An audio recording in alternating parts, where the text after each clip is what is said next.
జై శ్రీరామ్. జీవుడి కథగా చెప్పుకుంటే త్రిలోక రాజ్యము సీతాదేవి కంటే ఎక్కువ కాదు అనడంలో ఆమె లక్ష్మీదేవి, ప్రకృతి, పరాశక్తి అని భావన చేయవచ్చు. జీవుడి యొక్క అనుభూతి కోసము సృష్టి చేయబడ్డవి కాబట్టి ఈ లోకముల కన్నా జీవాత్మయే గొప్పవాడు. అందుకే ఆత్మదర్శనులకు సమస్త లోకములందలి దేవతలు సహకరిస్తారు, అనుగ్రహిస్తారు లేక అనుసరిస్తారు. ఎవడైతే తనను తాను తెలుసుకుంటాడో ఆ సమయంలోనే అతడు భగవంతుని కూడా తెలుసుకుంటాడు. అంటే అతడు భగవత్ సమానుడుగా భూమి మీద చరిస్తూ ఉంటాడు. సమస్త లోకములు భగవంతుని అధీనంలో ఉన్నట్లే ఆత్మదర్శనుల అధీనంలో కూడా ఉంటాయి.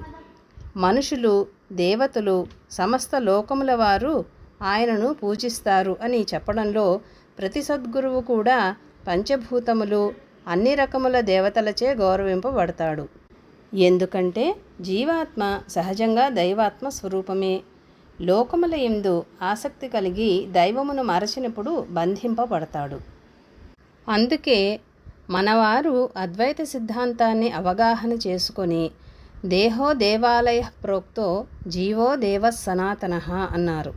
అంటే ఈ దేహంలో గల జీవుడు 8 పొరలకు సంబంధించిన ప్రకృతి యందు అంటే అహంకారము, బుద్ధి, చిత్తము, మనస్సు, ఇంద్రియములు, ప్రాణశక్తి, కోరిక లోకములు, భౌతిక శరీరము ఇవన్నీ ఆవరించి జీవుని బుద్ధి పనిచేస్తే అతడు బంధింపబడిన జీవుడవుతాడు. ఈ 8 ప్రకృతులు కాక 9వ వాడుగా తాను 10వది అయిన భగవత్తత్వమునందు అనుసంధానం చెందినట్లయితే ఈ 8 ప్రకృతులు అతడికి లోబడి ఉంటాయి. 9 + 10 19. అలాగే మళ్ళీ 1 + 9 10.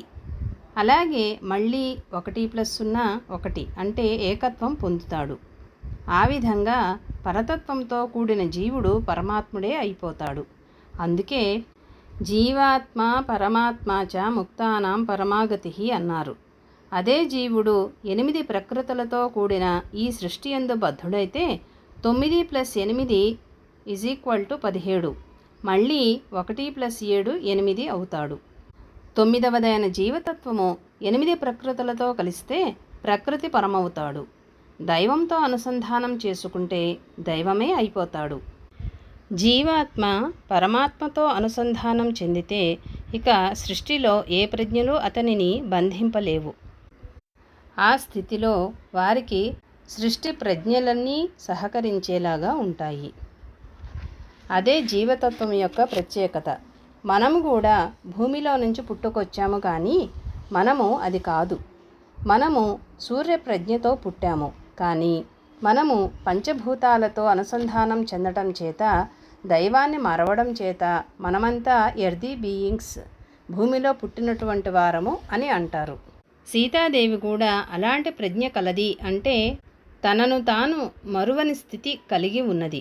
అందుకే శివధనస్సు గల పేటికను అవలీలగా తోసివేస్తుంది. రాముడు ఆ వింటిని ఎక్కుపెట్టగలడు. అలా కొంతమంది దేహములో తెలిసి పుడతారు, కొంతమంది అంత ప్రజ్ఞ లేక పుడతారు. ప్రజ్ఞ లేక దేహములో పుట్టినవాడు ఆ ప్రజ్ఞను సంపాదించుకొని మళ్ళీ వెలుగులో పుట్టాలి. అందుకే పెద్దలు నీ మొదటి పుట్టుక చీకట్లో, రెండవ పుట్టుక వెలుగులో జరుగుతుంది. నీవు మళ్ళీ వెలుగులో పుడితే ద్విజత్వం సంపాదించుకున్న వాడవవుతావు అని అంటారు. జై శ్రీరామ్.